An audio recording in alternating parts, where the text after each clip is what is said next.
শুরুতে আদিবাসী শব্দটি ব্যবহার করলেও কোন চাপে সে অবস্থান থেকে সরে এলেন তার জবাব দিতে হবে উপদেষ্টাদের। কেন্দ্রীয় শহীদ মিনারে গণসমাবেশে এ কথা বলেছেন টিআইবি নির্বাহী পরিচালক ডক্টর ইফতেখারুজ্জামান। সংক্ষুব্ধ আদিবাসী শিক্ষার্থীর ব্যানারে আন্দোলনকারীদের উপর হামলার বিচার এবং সাংবিধানিক স্বীকৃতির দাবি জানান বক্তারা। আদিবাসী শব্দযুক্ত গ্রাফিতি সরানোর প্রতিবাদে সংক্ষুব্ধ আদিবাসী শিক্ষার্থী ব্যানারের আন্দোলনে হামলার অভিযোগ ওঠে স্টুডেন্টস ফর সভারেন্টি নামে একটি সংগঠনের বিরুদ্ধে।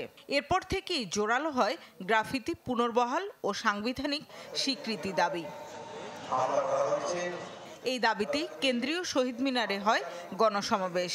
এ সময় এনসিটিভির সামনে হামলায় আহত শিক্ষার্থীরা তুলে ধরেন তাদের তিক্ত অভিজ্ঞতা।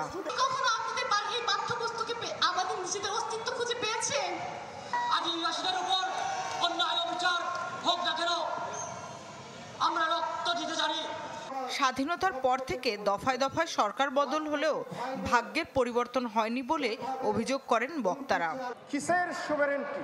কি আমাদেরকে পিটানোর জন্য সভারেন্টি? আমাদেরকে পিটিয়ে সভারেন্টি রক্ষা করবে? হ্যাঁ, এই প্রশ্নটা আমার দেশবাসীর কাছে। এই আদিবাসীটা আমাদেরকে আবার আত্মপরিচয় দেখাতে হয় কেন এই সরকার বা এই রাষ্ট্রের কাছে? আমি এইটা বুঝে পাই না।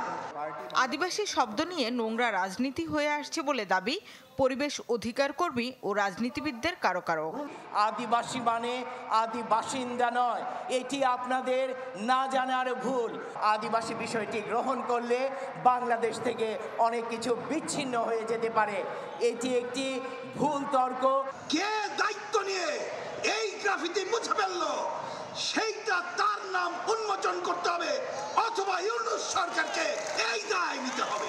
সাংবিধানিক স্বীকৃতি এটা যেটা দাবি করা হচ্ছে, সেই সংবিধান সংস্কার কমিশনের মধ্যেও আদিবাসীদের কোনো প্রতিনিধি সেখানে রাখা হয়েছে যে তাদের মতামতের যাতে প্রতিফলন ঘটে।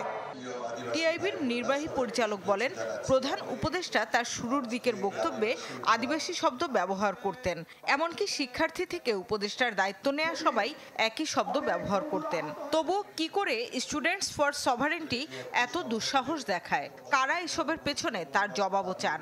তাহলে কি তার অন্তর্বর্তীকালীন সরকারের পেছনের শক্তি এত বেশি শক্তিশালী যে তাদের কাছে তাদের নথি স্বীকার করতে হবে এবং একটা ভুয়া এবং সম্পূর্ণ ভিত্তিহীন তথ্যকে স্বীকার করে নিতে হবে?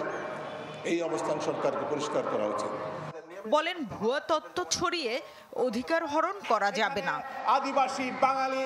শামীমা সুলতানা, চ্যানেল 24, ঢাকা।